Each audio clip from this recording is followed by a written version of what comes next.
అందరికీ నమస్కారాలు. ఈరోజు నేను మధ్యాహ్నం ఏరియల్ సర్వే చేశాను. మొట్టమొదటిసారి కొల్లేరు దాకా వెళ్ళాను. ఆ తర్వాత బుడమేరుకు వచ్చాను. బుడమేరు చూసిన తర్వాత నేను నేరుగా కృష్ణా నది మొత్తం సముద్రం నుంచి ఇక్కడ వరకు మొత్తం చూశాను. బుడమేరులో ఇంకా పని ముమ్మరంగా జరుగుతూ ఉంది. నేను ఇన్స్పెక్ట్ చేసినటువంటి బుడమేరు వంతెన,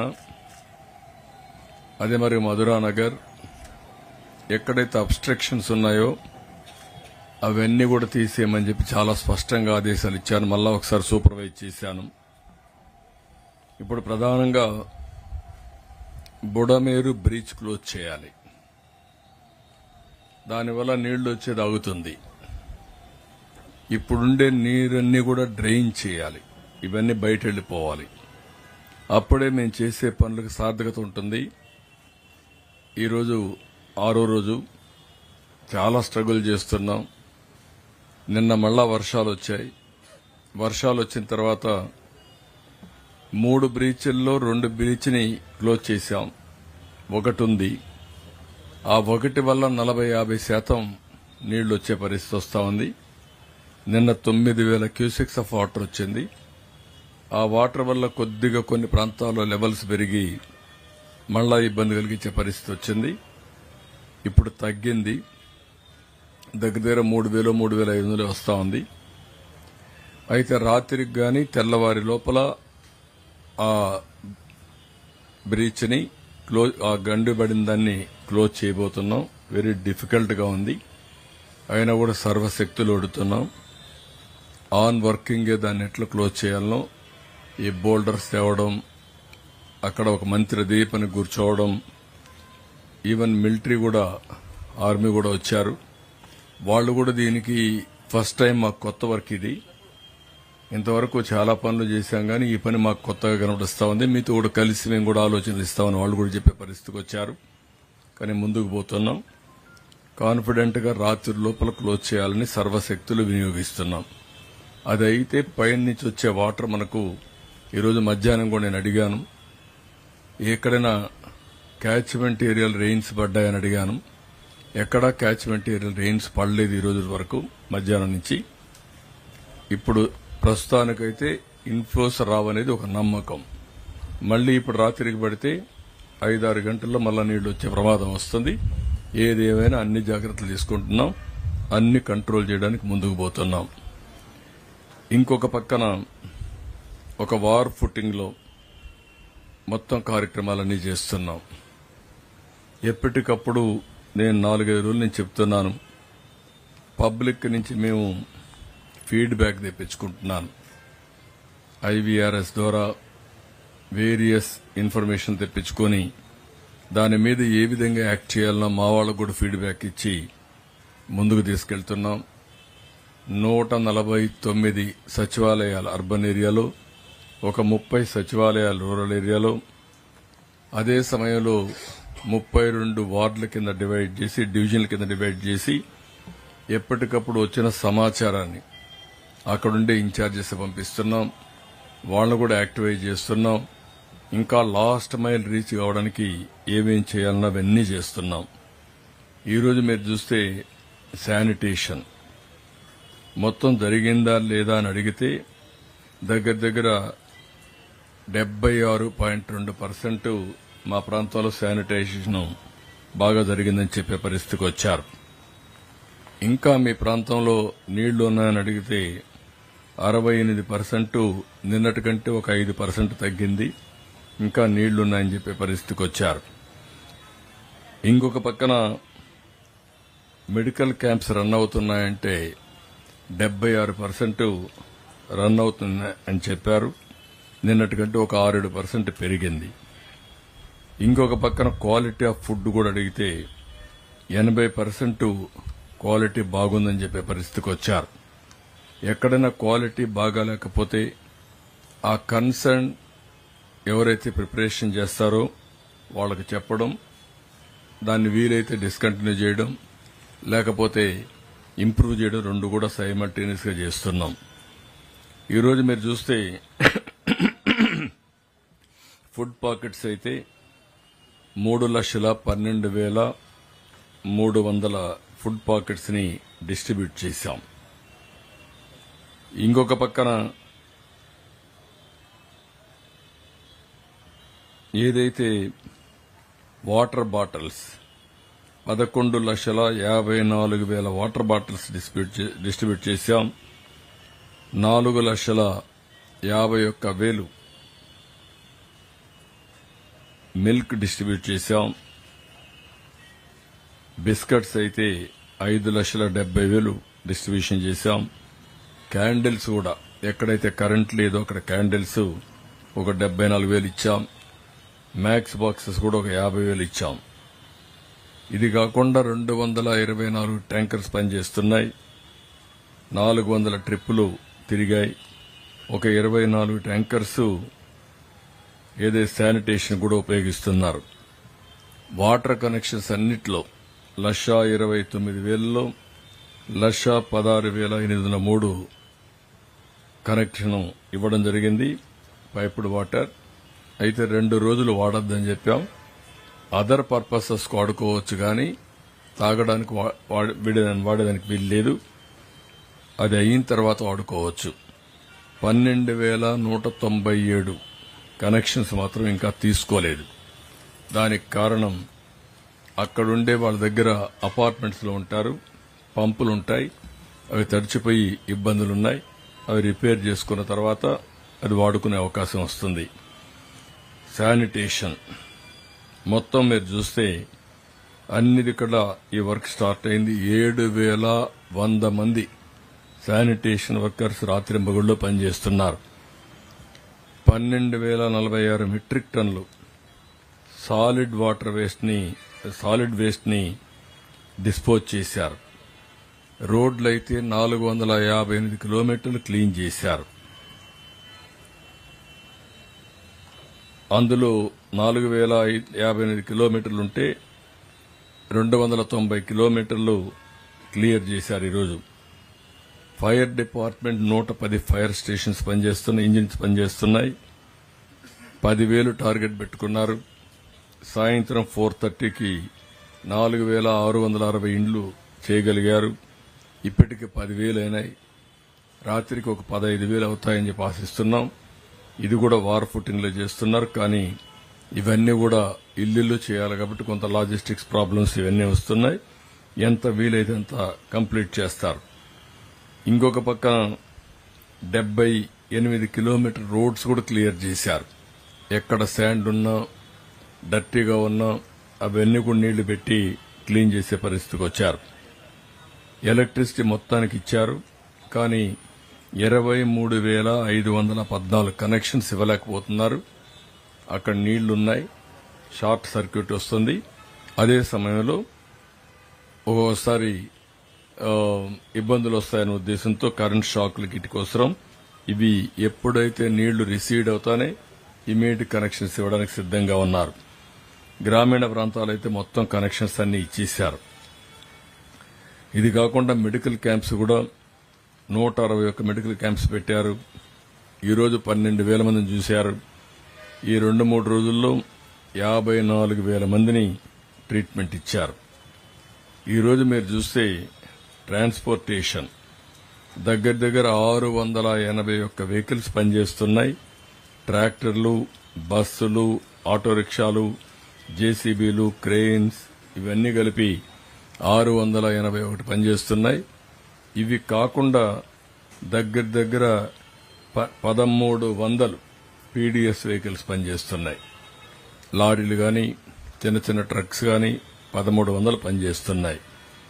ఇది కాకుండా బోట్స్ అయితే పవర్ బోట్స్ గాని ఇవన్నీ కూడా 161 ఇంకా ఉన్నాయి. ఇంకొక పక్కన ఇప్పటికీ 28 మంది చనిపోయినట్టు నిర్ధారణ చేశాం. క్రిమేషన్ కూడా వాళ్ళందరికీ పోస్ట్ మార్టం చేసి వాళ్ళకి అప్పచెప్పాం. యానిమల్స్ అయితే 67 చనిపోయినాయి. డ్రోన్స్ అయితే డిస్ట్రిబ్యూషన్కు ఒక 15 వాడుతున్నాం, సర్వలెన్స్కు ఒక 16 వాడుతున్నాం, స్ప్రేయింగ్కి ఒక 10 వాడుతున్నాం, ఇంకా ఒక 30 ప్రొక్యూర్ చేస్తున్నారు. ఇవన్నీ కూడా దగ్గర బిస్కెట్స్ కానీ, వాటర్ కానీ, మిల్క్ పాకెట్స్ కానీ ఒక 3,000 మందికి డిస్ట్రిబ్యూట్ చేశారు. ఈరోజు బస్సులు కూడా ఫ్రీగా పెట్టాం. ఎందుకు బస్సులు ఫ్రీగా పెట్టామంటే ఇంటి దగ్గరనే ఉంటే అనునిత్యం ఆలోచించి ప్రతి ఒక్కసారి ఆలోచించి వీళ్ళకు కూడా మానసికంగా ఆందోళన చెందుతారు. కాబట్టి బస్సులుంటే కొంత బయట తిరిగితే కొంత ఫ్రీనెస్ వస్తుంది. చిన్న చిన్న పనులుంటూ కూడా చేసుకునే వీలు కల్పించాలనే ఉద్దేశంతోనే బస్సులు కూడా పెట్టాం, ఫ్రీ బస్సులు పెట్టాం. ఇంకొక పక్క టెలికమ్యూనికేషన్ కూడా ఆల్మోస్ట్ ఆల్ ఒక 15 తప్ప అక్కడవన్నీ కూడా సెట్ అయినాయి. ఒక 15 సైట్స్ తప్ప అన్ని సైట్లు సెట్ అయినాయి. ఇప్పుడు కొత్తగా నిన్నే చెప్పాను, చాలా మంది ఎలక్ట్రీషియన్స్ అవసరం, ప్లంబర్స్ అవసరం, అదే మరి మనకు మోటార్ వెహికల్స్ ని మెకానిక్స్ అవసరం, ఈవెన్ గ్యాస్ స్టవ్లన్నీ రిపేర్ చేయడానికి మనుషులు కావాలి, చిన్న చిన్న స్పేర్ పార్ట్స్ కావాలి. అందుకని దీన్ని పెద్ద ఎత్తున తీసుకున్నాం. ఎవరైతే అర్బన్ కంపెనీ ఉందో వాళ్ళని కూడా రమ్మని ఎక్కడికక్కడ ప్రజా చైతన్యం కూడా తీసుకొచ్చి వాళ్ళకి ఎవరు కావాలంటే వాళ్ళని పంపించే విధంగా దానికి ఒక ప్రత్యేకమైన కార్యక్రమం అరేంజ్ చేస్తున్నాం. వాళ్ళలో కూడా చైతన్యం తీసుకొస్తాం. ఎక్కడ కూడా ఒక ఏ వ్యక్తి కావాలన్నా లేకుంటే 2-3 కావాలన్నా, ఓసారి సరిగా పంపులు పనిచేయకపోతే ప్లంబర్ కావాలి, ఓసారి లైట్ సరిగా పనిచేయకపోతే ఎలక్ట్రీషియన్ కావాలి, ఓసారి మీకు మోటార్ మీ వెహికల్ ఉంటే ఆ వెహికల్ ని రిపేర్ చేయడానికి మెకానిక్ కావాలి. ఇవన్నీ కూడా ఆలోచిస్తున్నాం. ప్రతి ఒక్క వ్యక్తికి ఊబరైజేషన్ ద్వారా మీకు కావలసిన వ్యక్తుల్ని అందుబాటులో పెట్టే బాధ్యత మేము తీసుకుంటాం. రేట్లు కూడా రేషనలైజ్ చేస్తాం, ప్రజల్లో చైతన్యం తీసుకొస్తాం. అదే మరి ఎవరైతే ఈ సర్వీసెస్ ప్రొవైడ్ చేస్తున్నారో వాళ్ళందరికీ కూడా రేటింగ్ కూడా ఉంటుంది. ఈరోజు ప్రపంచం అంతా కూడా మారిపోతా ఉంది. ఏదైతే ప్లాట్ఫామ్ వర్కర్స్ కానీ, ఎకానమీ కానీ, గిగ్ ఎకానమీ కానీ పెద్ద ఎత్తున ప్రాస్పర్ అయ్యే పరిస్థితి వస్తా ఉంది ఫ్యూచర్ ఎకానమీ కింద. అందులో కూడా మీరు చూస్తే ఈరోజు 24 గంటలు కూర్చొని పనిచేసే పరిస్థితులు లేరు. ఫ్లెక్సిబుల్ వర్కింగ్కి వచ్చేస్తున్నాం. నాకు మంగళతన బార్బర్ కావాలంటే నేను బుక్ చేసుకుంటే వస్తారు, చేసేసి వెళ్ళిపోతారు. అదే మరి ప్రతి డ్రైవర్స్ కూడా అవర్లీ బేస్ వచ్చే పరిస్థితికి వచ్చారు. అందుకని ఈ క్రైసిస్ ను ఒక అవకాశంగా తీసుకుని ఏ విధంగా వీళ్ళకి స్కిల్డ్ వర్కర్స్ ని ఏ విధంగా ప్రొవైడ్ చేయాలో ప్రొవైడ్ చేస్తూ ఎలాంటి వర్కర్స్ అవసరమో దానికి కూడా శ్రీకారం చుట్టి ఎక్కడికక్కడ ట్రైనింగ్ చేసి ప్రతి ఒక్కరికి ఎంప్లాయ్మెంట్ క్రియేట్ చేసేదానికి ఆలోచిస్తున్నాం. ఇందుకోసమే డిజిటల్ ఎంపవర్మెంట్ పెద్ద ఎత్తున ప్రమోట్ చేస్తున్నాం. ప్రతి ఒక్కరికి సెల్ ఫోన్లో ఏ పనులు చేసుకోవచ్చు, ఇంటి దగ్గర కూర్చొని ఏ విధంగా సర్వీసెస్ ని ఉపయోగించుకోవచ్చు, లేకపోతే మీకు కావాల్సిన రిక్వైర్మెంట్స్ ఏ విధంగా ఇంటికే తెప్పించుకోవచ్చు, మీరు ఉత్పత్తి చేసే ఉత్పత్తులను ఏ విధంగా మార్కెట్లో అమ్ముకోవచ్చు, మీకు ఏ ప్రోడక్ట్ కావాలన్నా ఆ ప్రోడక్ట్ ని ఏ విధంగా తెప్పించుకోవచ్చునో అవన్నీ కూడా నేర్పించడం కోసం పెద్ద ఎత్తున డిజిటల్ ఎంపవర్మెంట్కి వెళ్తున్నాం. ప్రతి ఒక్క వార్డులో అవసరమైతే ఒక 2-3 పెట్టి లేదంటే ఒక 5-6 మందిని పెట్టి వాళ్ళందరినీ ట్రైనింగ్ ఇస్తా ఉంటే ఆ ట్రైనింగ్ ఇచ్చిన వాళ్ళని సక్సెస్ రేట్ని బట్టి వాళ్ళ ట్రైనింగ్ ఫలితాలు బట్టి మేము కూడా సింపుల్ పరీక్షలు కూడా పెట్టి వాళ్లకు డబ్బులు ఇచ్చే పరిస్థితి వస్తాం. ఆన్రోరియం అంటే ఇది కూడా ఇంటి దగ్గర కూర్చొని 10 రూపాయలు సంపాదించుకునే మార్గం. దీనివల్ల భవిష్యత్తులో ఎకానమీ కూడా చాలా మార్పులు రాబోతున్నాయి. నేను అందుకే దాన్ని ముందుగానే ఆలోచించి మొన్న కూడా నేను చెప్పాను, డ్రోన్స్ తో ఫస్ట్ టైం ఫుడ్ అందించాం. మనిషి రీచ్ కాలేని దగ్గరికి డ్రోన్ వెళ్లగలిగింది. దాన్ని ఇంకా ప్రాక్టీస్ చేస్తే చాలా రిమోట్ ప్లేస్ నుంచే మనం పంపించే పరిస్థితి వస్తుంది. ఎవరన్నా కష్టాల్లో ఉన్నారని ఫోన్ చేస్తే అక్కడి నుంచి మనం ఆ ఫోన్ ఏదైతుందో జీపీఎస్ చూసుకుని ప్రోగ్రామింగ్ చేసి నేరుగా అతనికి పంపించే అవకాశాలు వస్తాయి. ఇలాంటి అనేకమైనటువంటి మార్పులు తీసుకురావాలని ఒక డ్రోనే కాదు ఒక సీసీటీవీ కెమెరా, ఒక సెల్ ఫోన్, ఈ 3 ఉపయోగించుకుని నాలెడ్జ్ ఏదైతే ఉందో ఆ నాలెడ్జ్ అంతా కూడా ఊబరైజేషన్ ద్వారా ఆర్టిఫిషియల్ ఇంటెలిజెన్స్ కానీ, మెషిన్ లెర్నింగ్ కానీ, అనలిటిక్స్ కూడా తయారు చేసి నిర్ణయాలు ప్రాపర్గా చేసే విధంగా కూడా ముందుకు పోబోతున్నాం. దీనికి ఇక్కడ క్రైసిస్ వచ్చింది కాబట్టి ఈ క్రైసిస్ ని ఒక ఆపర్చునిటీగా తీసుకుంటాం. ఆపర్చునిటీగా తీసుకుని ఇవన్నీ చేస్తాం. ఇంకొక పక్కన ప్రతి ఒక్క కుటుంబానికి ఈ రోజటి నుంచి 3 రోజుల్లో మాక్సిమం, ఈ రోజు ఒక రోజు అయింది, రేపు ఇంకొక 2 రోజుల్లో 100% మనం ఇవ్వాల్సినవన్నీ కూడా ఇవ్వడానికి ప్రయత్నం చేస్తున్నాం. అంటే ప్రతి ఒక్క కుటుంబానికి 25 కేజీల బియ్యం, 1 కేజీ కందిపప్పు, 1 కేజీ చక్కెర, 1 లీటర్ పామాయిల్, 2 కేజీలు బంగాళాదుంపలు, 2 కేజీలు ఉల్లిపాయలు, ఈ 6 ఐటమ్స్తో ఒక ప్యాకేజ్ ఇస్తున్నాం. నేను మళ్లీ చెప్తున్నా, ఇవన్నీ కూడా ఈ ప్రభుత్వం మీకు ఇచ్చే ఒక ప్యాకేజ్. ఇక్కడ చిన్న పెద్ద వ్యత్యాసం నేను చూడడం లేదు. పేదవాడ ధనికుడని కూడా చూడడం లేదు. ఈ రోజు ఈ తుఫాను, ఈ యొక్క వరదలైతే అందరినీ సమానంగానే చూశాయి. కింది ఫ్లోర్లో ఉంటే అందరూ కూడా బట్టలతో సహా పోగొట్టుకున్నారు.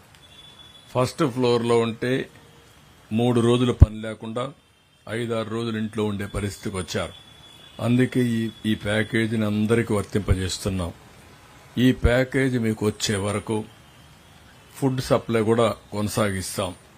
ఈ రోజు నేను అడగబోతున్నాను ప్రతి ఒక్కరిని, మీకు ఫుడ్ అవసరమా లేదని. మీరిచ్చే దాన్ని బట్టి 80% మేము అక్కడ సప్లై చేస్తాం.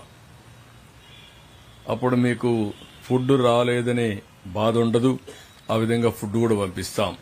ఎప్పుడైతే ఏ రోజైతే ఈ ప్యాకేజీ మీకు ఇస్తామో ఆ రోజున మేము ఒక డ్రై ఫుడ్ కింద నూడిల్స్ 25 గ్రాములు ఇంటూ 6 150 గ్రాములు, యాపిల్స్ ఒక 6, బిస్కెట్స్ ఒక 6 పాకెట్లు, వాటర్ ఒక 6 లీటర్లు, మిల్క్ 50 ఇంటూ 4 2 లీటర్లు, మొత్తం కూడా ఈ 5 వాళ్ళకి అందజేస్తాం. ఈ 2 అందజేసిన తర్వాత కుక్కుడు ఫుడ్ అనేది నిలిపేస్తాం. అక్కడికి వాళ్ళ కాళ్లపైన వాళ్ళు చేసుకునే పరిస్థితి వస్తుంది. మిగిలిన సర్వీసెస్ ప్రొవైడ్ చేస్తాం. ఇవన్నీ అయిన తర్వాత శానిటేషన్ పర్ఫెక్ట్ గా చేస్తాం. అదే మరి శానిటేషన్ చేసి ఎక్కడ అంటువ్యాధులు రాకుండా, అదే మరి ఎవరికైనా మెడిసిన్స్ కావాలంటే అవన్నీ ఇచ్చి ఏ విధంగా ఆదుకోవాలన్నా అవన్నీ ఆదుకుంటాం. ఇండ్లన్నీ క్లీన్ చేపిస్తాం. వీలైనంత వరకు అన్ని ఇండ్లు క్లీన్ చేయించే బాధ్యత తీసుకుంటాం. రోడ్లు క్లీన్ చేస్తాం. డ్రైన్స్ అన్ని క్లీన్ చేస్తాం. ఎక్కడికక్కడ ఈ పనులన్నీ చేసిన తర్వాత మిగిలేది 2 పనులు మిగులుతాయి.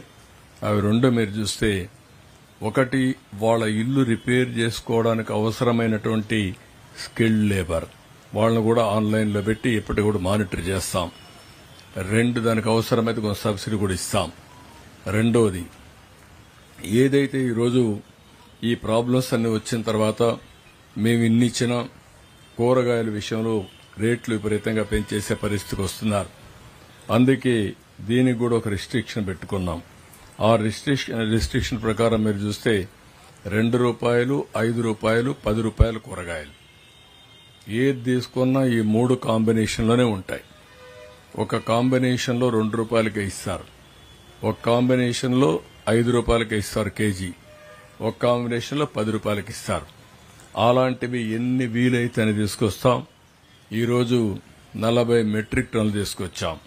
40 మెట్రిక్ టన్నులు అంటే 40,000 కేజీలు. ఇప్పుడు మళ్ళా నేను రివ్యూ చేసుకుంటాం. రేపు వీలైతే ఇంకా పెంచుతాం, డంప్ చేస్తాం. ఎంతవరకు కూరగాయలు అవసరమో అంతవరకు సప్లై చేయడానికి ముందుకు పోతాం. రేట్లు పెంచకుండా చూడడం కోసం దీని మీద ప్రత్యేకమైన శ్రద్ధ పెట్టాం. ఇది కూడా కంప్లీట్ చేస్తాం. ఇది కాకుండా ఇండ్లు చాలా మంది బాధపడుతున్నారు. సర్వస్వాన్ని కోల్పోయాం. ఏం చేయాలనో దిక్కుదిలిన పరిస్థితిలో ఉన్నాం. బట్టలు కూడా తెచ్చుకోలేకపోయాం. ఆ బట్టలే కట్టుకునే పరిస్థితికి వచ్చాం. చాలా మంది బాధపడుతున్నారు. క్యాంపులకు వచ్చే వాళ్ళకి బట్టలు ఇవ్వగలిగాం. క్యాంపులకు రాని వాళ్ళకి బట్టలు కూడా ఇవ్వలేకపోయాం. ఈ లాజిస్టిక్స్ ఇవన్నీ సమస్యల వల్ల.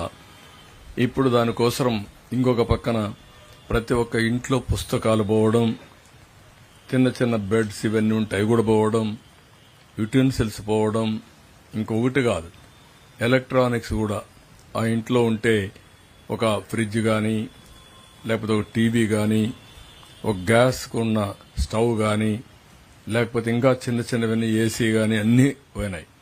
ఒక సైకిల్, స్కూటరు, మోటార్ బైక్ ఉంటే, ఆటో ఉంటే, కారు ఉంటే అన్నీ పోయే పరిస్థితికి వచ్చింది. ఇవన్నీ అనలైజ్ చేస్తున్నాం. ఏం చేయాలి, ఏం చేస్తే వీళ్ళు మళ్ళా నిలదొక్కుంటారో ఆలోచిస్తున్నాం. ప్రభుత్వం చూస్తే ఒక లెగసీ ప్రాబ్లమ్స్ నేను చెప్పాను. ఈరోజు ఏదైతే మనం చూసిన తర్వాత చాలా దారుణంగా బుడమేరుని 3 బ్రీచెస్ వస్తే గుర్తుపట్టలేని వ్యక్తులు. అది ఆ రోజు చేసుంటే ఇంత నష్టం వచ్చేది కాదు. ఇప్పుడు కూడా ఎదురుదాడి చేస్తున్నారు కానీ ఎక్కడా వాళ్ళల్లో తప్పు జరిగిందనే బాధ లేదు. ఎప్పుడైతే బుడమేరులో బ్రీచెస్ వచ్చాయో పైన ఎక్కడ నీళ్లు పడినా అవి వస్తాయి. ఇంకొక పక్కన మీరు ఒకసారి చూస్తే బుడమేరు మొత్తం ఎన్క్రోచ్మెంట్ చేసేశారు. వీళ్లు ప్రైవేట్గా కూడా కబ్జాలు చేసేశారు. దానివల్ల నీళ్లు పోలేని పరిస్థితికి వచ్చాయి. అన్నీ కలిపి విజయవాడలో ఉండే వాళ్ళకు శాపంగా తయారైంది. ఒక పక్క దేవుడు విపరీతమైన వర్షాలు, ఎప్పుడూ ఏ సంవత్సరంలో రానంత వర్షాలు కురిపించాడు. హైయెస్ట్ డిశ్చార్జ్ 11,90,000 క్యూసెక్స్ నీళ్లు డిశ్చార్జ్ చేసే విధంగా ప్రకాశం బ్యారేజీ కడితే ఈరోజు 11,43,000 క్యూసెక్స్ ఆఫ్ వాటర్ వచ్చింది. ఇక్కడ 35,000 క్యూసెక్స్ ఆఫ్ వాటర్ వచ్చింది. ఈ రెండు కలిపితే 11,90,000 క్రాస్ అయ్యే పరిస్థితి వస్తా ఉంది. కానీ ఇది ఒక పక్క, ఇంకొక పక్క మానవ తప్పిదం. ఈ రెంటి వల్ల చాలా సమస్యలు వచ్చాయి. అవి రెండు కరెక్ట్ చేయడానికి సర్వశక్తులు ఒడ్డుతున్నాం. కానీ చాలా మంది సర్వస్వాన్ని కోల్పోయారు. ఈ రోజు కూడా నేను సిటీకి పోతే నేను చూశాను, సాయంత్రం కూడా వాళ్ళ ముఖంలో తెలుగుదేశం ఇటు ఎన్డీఏ ఉందని ఒక నమ్మకంతో, ఒక విశ్వాసంతో ఉన్నారు. ఇప్పుడు ఆ విశ్వాసాన్ని నిలబెట్టుకోవాలి. మేము కూడా వాళ్ళు నిలబెట్టాలి. స్వచ్ఛందంగా నేను సాయంత్రం పోయి అడిగితే వాళ్ళు ఒకటే చెప్తున్నారు, మీ మీద నమ్మకం ఉంది, ఈ ప్రభుత్వంపై నమ్మకం ఉంది. ఏదైతే నేను కానీ, పవన్ కళ్యాణ్ కానీ, బీజేపీ కానీ ముగ్గురం కలిసి ఇక్కడ పనిచేస్తున్నారు. ఒక విశ్వాసం ఉంది, ఒక నమ్మకం ఉంది అనే ఒక నమ్మకాన్ని చూపిస్తున్నారు. కానీ మేము ఇంకో పక్కన చూస్తే ఖజానా చూస్తే ఖాళీ అయింది. 10 లక్షల కోట్ల రూపాయల అప్పులున్నాయి. ఎఫ్ఆర్బిఎం మాకు పర్మిట్ చేసే పరిస్థితిలో కూడా లేదు. నేను ఈ విషయంలో ఇంకొక పక్క వీళ్ళకి సహాయం చేసే ముందే ప్రతి ఒక్కరికి అప్పీల్ చేస్తున్నా. సర్వశక్తులు ఒడ్డుతున్నా. గవర్నమెంట్ ఆఫ్ ఇండియాను కూడా కన్విన్స్ చేస్తున్నాం. ఫస్ట్ రిపోర్ట్ రేపు ఉదయం వాళ్ళకి పంపించి మీకు రిలీజ్ చేస్తాం. ఏదైతే కరువు సహాయం కోసం రాష్ట్రంలో ఇంకా బయట ఉండే వాళ్ళందరినీ, నా మీద అభిమానం ఉన్నా, ఇక్కడుండే ప్రజలపైన అభిమానం ఉండే వాళ్ళందరినీ కోరుతున్నా, మీరు కూడా మీ సిఎస్ఆర్ గాని సొంత డబ్బులు ఉపయోగించి ప్రతి ఒక్కరూ మీరు ఎంతవరకు చేయగలుగుతారో అంతవరకు చేయాల్సిందిగా ప్రతి ఒక్కరికి చెప్తున్నా. సిఎస్ఆర్ ఉంది, మీ దగ్గర ఉంటుంది. దీనికంటే మించిన కార్యక్రమం లేదు. ఒక బాధితులకి డైరెక్ట్ గా సహాయం చేస్తే దానివల్ల ఫలితం ఉంటుంది. అందరికి అప్పీల్ చేస్తున్నా. ఇప్పుడు కూడా మీరు చూస్తున్నారు, చాలా మంది వస్తున్నారు, పెద్ద ఎత్తున వస్తున్నారు. అటు ఎంప్లాయీస్ గాని, ప్రభుత్వ ప్రైవేట్ సంస్థల వ్యక్తులు గాని, కాలేజెస్ గాని, యూనివర్సిటీస్ గాని, పరిశ్రమలు గాని చాలా మంది ముందుకు వస్తున్నారు. ఇంకా మిగిలిన వాళ్ళందరికీ కూడా అప్పీల్ చేస్తున్నా. ఇది మనందరి బాధ్యత, సమిష్టి బాధ్యత. సమాజం పట్ల బాధ్యత కలిగిన ప్రతి ఒక్కరూ ముందుకు రావాల్సిన అవసరం ఉంది. మీరు చేయగలిగిన చేయమని వారిని కూడా మరొక్కసారి కోరుతున్నా. అదే సమయంలో రేపు ఎల్లుండి అందరితో నేను మాట్లాడి ఇంకా 2 కార్యక్రమాలు నాకు మిగులుతాయి. ఇవన్నీ కూడా స్ట్రీమ్ లైన్ చేశాం. ఒకటి, ప్రతి ఒక్క ఇల్లు నిలదొక్కుకోవడానికి ఏం చేయాలి, ఏం చేస్తే కనీసం నిలదొక్కుంటారు. నేను ఎంతవరకు సహాయం చేయగలుగుతాం ప్రభుత్వం తరఫున.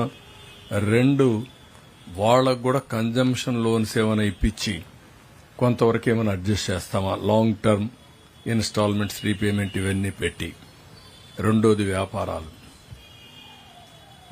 వ్యాపారంలో మనం ఆలోచించేది ఎంత పెట్టుబడి పెట్టారు, ఎంత నష్టపోయారు, అంతా మనం ఇవ్వలేకపోతాం, ఎంత అప్పు ఉంది. వాళ్ళు మళ్లీ మానసికంగా కుంగిపోకుండా నిలదొక్కునే మార్గాలు ఏమున్నాయో అవన్నీ చేయడం. దానికి కూడా ఏమేం చేయాలని ఆలోచిస్తున్నాం. మూడోది బ్యాంకర్స్తో కోఆర్డినేట్ చేస్తున్నాం, గవర్నమెంట్ ఆఫ్ ఇండియాతో మాట్లాడుతున్నాం. అందరం కలిసి వాళ్ళని ఆదుకోవాల్సిన అవసరం ఉంది. ఆదుకోవడానికి ఏమేం చేయాలని అవి కూడా చేస్తాం. మూడోది ఇన్సూరెన్స్ కట్టిన ప్రతి ఒక్కటి సెటిల్మెంట్ ఫాస్ట్ ట్రాక్ లో చేస్తున్నాం. ఎందుకంటే ఒకసారి మళ్లీ కొర్రీస్ పెట్టకుండా వెహికల్స్ గాని లేకపోతే వాళ్ళ ఆస్తులు గాని వ్యాపారాలు గాని ఎవరెవరైతే ఇన్సూరెన్స్ చేశారో ఆ ఇన్సూరెన్స్ అన్ని సెటిల్ చేయడం కోసం ఏదైనా గవర్నమెంట్ క్లియరెన్స్ ఇవ్వాలంటే ఇవ్వడం, సర్టిఫికెట్స్ ఇవ్వాలంటే ఇవ్వడం, రియల్ టైంలో అవన్నీ సెటిల్ చేయడం, నేను కూడా మానిటర్ చేసి అవన్నీ క్లోజ్ చేస్తాం.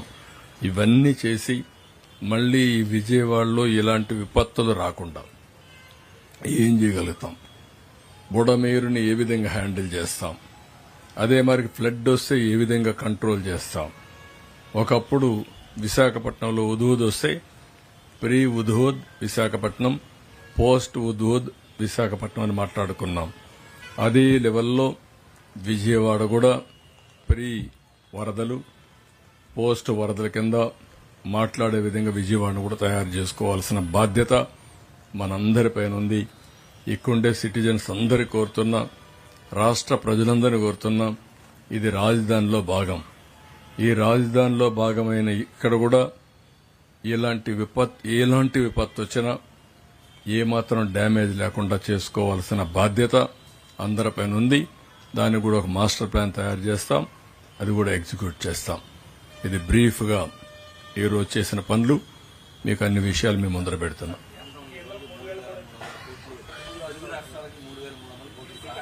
లేదు, అది కరెక్ట్ కాదు. ఊరికి రూమర్ అది మీరంతా కూడా అది కరెక్ట్ కాదు. ఇంకా రాలేదు, కన్ఫర్మేషన్ లేదు. మనం ఇంకా రిపోర్ట్లే పంపలేదు. ఇది ఊరికే ఎక్కడో ఫ్లోట్ అయిన ఇన్ఫర్మేషన్. అది not correct. Tomorrow morning we're sending report. ఇది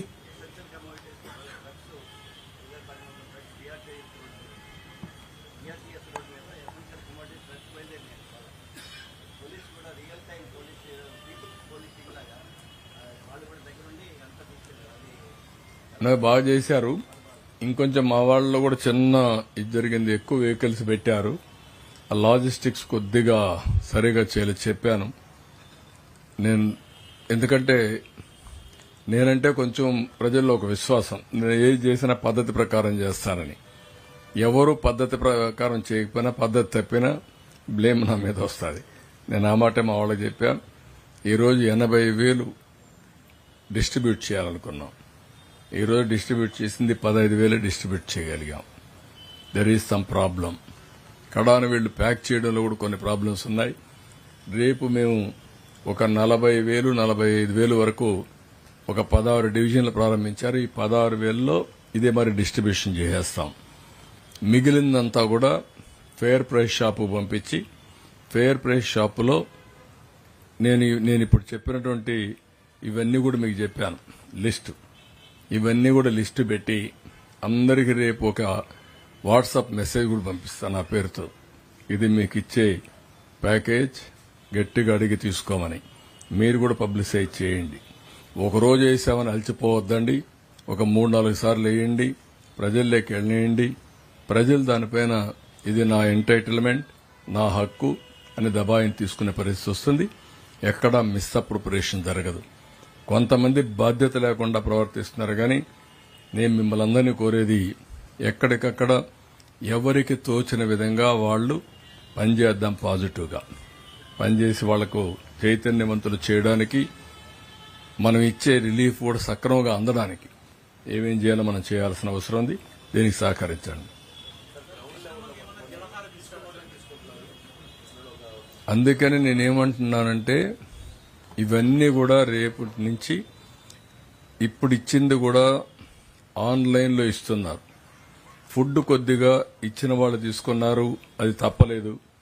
కానీ ఆ రోజు ఉండే పరిస్థితి అది. మనం కూడా స్టాచ్యురేషన్కి వెళ్ళాం. ఇక్కడిచ్చే ప్యాకేజీలన్నీ కూడా ఎవరికి అవసరమో, ఎవరైతే నష్టపోయారో వాళ్ళకి ఇస్తున్నాం. ఈ 32 డివిజన్లో ప్రతి కుటుంబానికి ఇచ్చే ఎసెన్షియల్ కమాడిటీస్ కానీ, అదే మరిగా డ్రై ఫుడ్ కానీ క్లియర్గా ఆ కుటుంబానికి అందజేస్తాం. 16 వార్డుల్లో ఇప్పుడు ప్రారంభించినట్టు ఇదే సిస్టమ్ ఇంటింటివి ఇచ్చేస్తారు. ఎల్లుండి నుంచి 2 డేస్లో ప్రతి ఒక్క ఫేర్ ప్రైస్ షాపులో పెడతాం. అందరూ వచ్చి ఆ ఫేర్ ప్రైస్ షాపులను తీసుకుంటారు. ఆధారంగా ఇవన్నీ డిస్ట్రిబ్యూషన్ అవుతాయి. ఇక్కడ ఒకటే మీరు గుర్తుపెట్టుకోవాల్సింది, పీడీఎస్ ఓన్లీ బీపీఎల్ ఫ్యామిలీస్కి ఇస్తాం, కానీ ఇది మాత్రం అందరికీ ఇస్తాం. చిన్న పెద్ద తారతమ్యం లేదు. ఒకవేళ పెద్దవాళ్ళు తీసుకున్న వేరే వాళ్ళకి ఇచ్చుకుంటే వాళ్ళ ఇష్టం, కానీ అందరికి అవైలబిలిటీ ఉంటుంది, అందరికి వర్తింపజేస్తాం.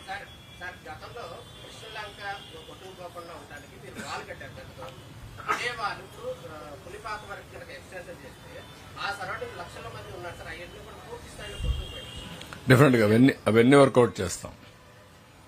ఏమేమి చేయగలుగుతామో అవన్నీ కూడా ఒక పర్మనెంట్ రెస్టరేషన్. గవర్నమెంట్ ఆఫ్ ఇండియాలో కూడా ఇంకా కొన్ని డిస్కషన్స్ ఉన్నాయి. ఏదైతే ఈరోజు ప్రకాశం బ్యారేజ్ 12 లక్షల క్యూసిక్స్ ఆఫ్ వాటర్ డిశ్చార్జ్, ఈరోజు ప్రకాశం బ్యారేజ్ పైన చాలా ప్రాజెక్టులు వచ్చాయి. కానీ ఈ సంవత్సరం వచ్చిన వర్షాలు మనం చూస్తే అన్ని దాటుకొని 12 లక్షలు వచ్చేసింది. రాబోయే రోజుల్లో 15 లక్షల క్యూసెక్స్ ఆఫ్ వాటర్ రాదని నమ్మకం లేదు, ఉంటుంది, వచ్చేదానికి అవకాశాలున్నాయి. అలాంటప్పుడు దీన్ని కూడా ఏ విధంగా స్ట్రీమ్ లైన్ చేయాలని గవర్నమెంట్ ఆఫ్ ఇండియాని అడుగుతున్నాం. ఒక 15 లక్షల క్యూసెక్స్ కానీ డిశ్చార్జ్ చేసే విధంగా ఈ ప్రాజెక్ట్ ని ఇంప్రూవ్ చేయగలిగితే ఉపయోగపడుతుంది. ఎంతవరకు చేయగలుగుతాం అది కూడా హోంవర్క్ చేస్తాం. ఎక్స్పాన్షన్ ఏం చేయగలుగుతాం అన్ని కూడా.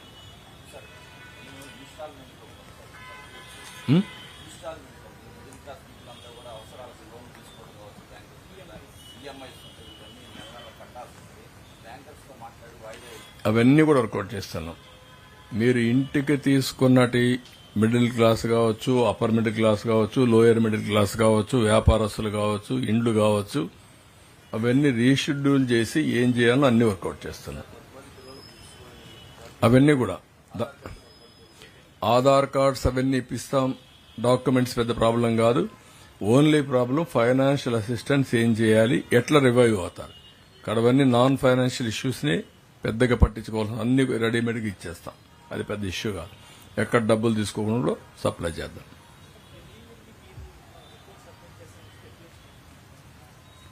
రిపోర్ట్ నేను పంపిస్తాను, కానీ అవసరమైతే ఏం చేయాలని ఆలోచిస్తున్నా, డిస్కస్ చేస్తున్నాం గవర్నమెంట్ ఆఫ్ ఇండియాతో కూడా. నేను చెప్పింది ఈరోజు మీకు ఇంతవరకు అయితే నేను పోవాల్సిన అవసరం లేదు. ఎంతవరకు ఈ ప్యాకేజీలు, రెస్క్యూ ఆపరేషన్స్, ఇవన్నిటికీ వీళ్ళందరినీ రీహాబిలిటేషన్ చేయాలి.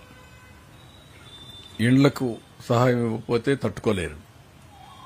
రెండోది, వ్యాపారస్తులందరూ దెబ్బతిన్నారు. ఈ 2 కేటగిరీస్ ని ఏ విధంగా చేయాలి, ఎట్లా రీషెడ్యూల్ చేయాలి, వాళ్లకు గ్రాంట్ ఇవ్వాలి, ఇన్సెంటివ్ కింద ఇంట్రెస్ట్ కూడా తగ్గించాలి, రీషెడ్యూల్ చేసి లాంగ్ టర్మ్ ఇన్స్టాల్మెంట్స్ ఇవ్వాలి. That is very very important. ఎంతవరకు సక్సెస్ అవుతానో తెలియదు, కానీ అన్ని విధాల ప్రయత్నం చేస్తాం. అవుట్ ఆఫ్ బాక్స్ థింకింగ్ కూడా చేయాల్సిన అవసరం ఉంది. రొటీన్ గా ఆలోచిస్తేది కాదు, కొంత ఎక్స్ట్రా కూడా గవర్నమెంట్ ఆఫ్ ఇండియా చేయాలి. I'm trying my level best to convince them. వాళ్ళు కూడా సుముఖంగా ఉన్నారు. Let us see. Okay, thank you. Vinayaka Chavithi జరుపుకుంటూనే పనిచేద్దాం. ఇక్కడ కూడా మార్నింగ్ వినాయక చవితి ఇక్కడ కూడా జరుపుకుంటాం. అందరూ వినాయక చవితి జరుపుకొని వస్తారు, లేకుంటే ఇక్కడే జరుపుకుంటాం. దేవుడికి దండం పెట్టుకుంటాం. ప్రజలే దేవుళ్లుగా భావించి ప్రజాసేవకు అంకితం అవుతాం. దీనికంటే సేవ ఇంకోట్లేదు. భగవంతుడు కూడా ఆశీర్వదిస్తాడు వినాయక చవితి ఇక్కడ జరుపుకుంటే, ప్రజలకు సేవ చేస్తూ. ఇక్కడ కూడా మీరు కూడా ఇక్కడే జరుపుకోండి. Welcome. Thank you. Bye. Good night.